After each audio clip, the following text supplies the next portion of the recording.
দিদি mother's day তো গেছে গিয়া, জানোস নি আমার সব বন্ধুরা তারার মারে কিত্তা সুন্দর সুন্দর গিফট দিছে, আমি তোরে কিত্তা কইতাম। আমারও বহুত ইচ্ছা আসলো মারে মাদার্স ডে কিছু দেওয়ার, কিন্তু দিতে পারছি না। চল না মারে কিছু দেই।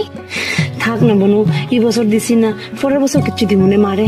তুই তো জানো আমি কত কষ্ট করে টেইলারি করিয়া সংসারটা চালাই, আর তোর পড়াশোনাও করাই। আর হ্যাঁ থাক কি বছর।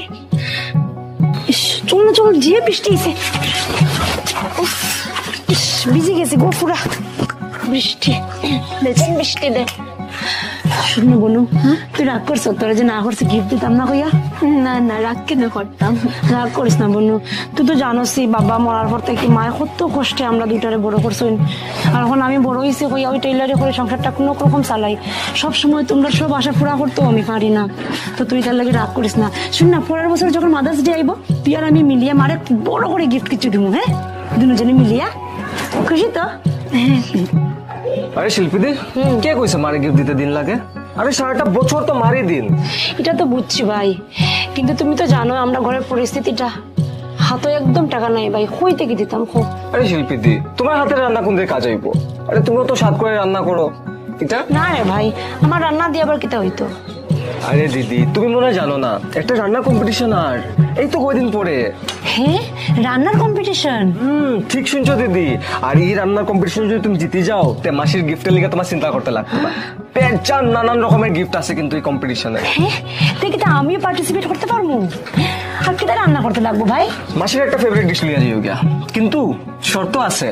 শর্ত একটাই যে রান্নাটা সানরাইজ মশলা দিয়ে করতে লাগবো। আরে সানরাইজ মশলা তো আমার মারও খুব পছন্দের। তাইলে দাদা এক কাজ করো, তুমি আমার সানরাইজের সব মশলা দাও। ঠিক আছে,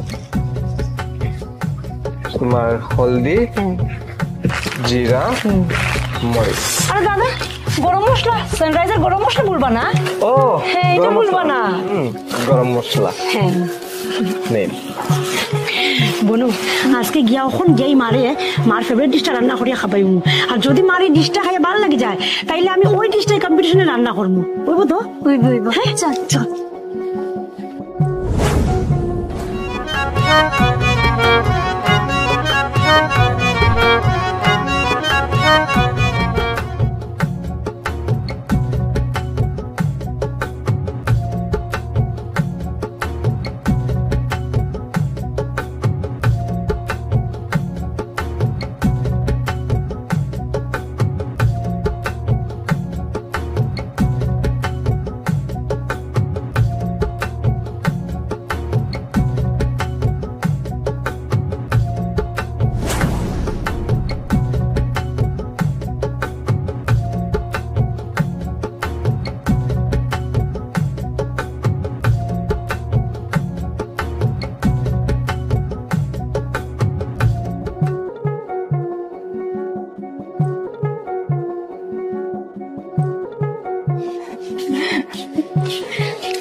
কি সুগন্ধ দিদি। শকুন্তলা, শিল্পী মনে হয় রান্না করে না? ওই ওই, চলো গিয়া দেখি তো। দেখি। দিদি, হ্যাঁ বাম্পার সেন্টার কিন্তু সত্যি। শিল্পী, হ্যাঁ কিনা রান্না করো? ঠাকুমা আইসো? মা তোমার ফেভারিট ডিশ রান্না করো আজকে আমি। যে সুগন্ধ বাইরেছে। হ্যাঁ চলো মা, হাকি তোমরা খাইয়া দেখো তো একটু কিরকম হয়েছে আমার রান্নাটা। চলো।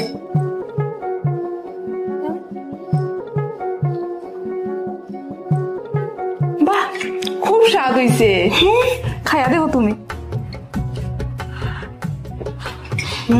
খুব স্বাদ হয়েছে। কোন মশলা দিয়ে রান্না করছো? মা, আমি তোমার ফেভারিট সানরাইজ পিওর মশলা দিয়ে রান্না করছি। ও এর লাগি তো এত সুন্দর সুগন্ধ বাইরেছে। ঠিকই নাকি মা? আরে তাড়াতাড়ি করো, আমার ক্ষুধা লাগিয়েছে। নমস্কার প্রিয় দর্শক, আপনারা যদি মাকে উপহার দিতে চান তাহলে দেরি না করে আজই অংশগ্রহণ করুন সানরাইজ মশলা মায়ের রেসিপি সেলিব্রেশনে, আর জিতুন এলইডি টিভি, ফ্রিজ এবং 50টি আকর্ষণীয় উপহার। সানরাইজ মশলা ব্যবহার করে আপনার মায়ের একটি প্রিয় রেসিপি প্রস্তুত করুন এবং আকর্ষণীয় উপহার জেতার সুযোগ পান। সেরা 50 এন্ট্রির জন্য রয়েছে নিশ্চিত উপহার। স্পেশাল গ্র্যান্ড সেলিব্রেশনটা হবে 30 জুন 2024 শিলচর হোটেল কল্পতরুতে। আর আপনাদের এন্ট্রিটা পাঠান 8638042052 নম্বরে। আর এন্ট্রি লাস্ট ডেট হলো 27 জুন 2024। প্রিয় দর্শক, তাই দেরি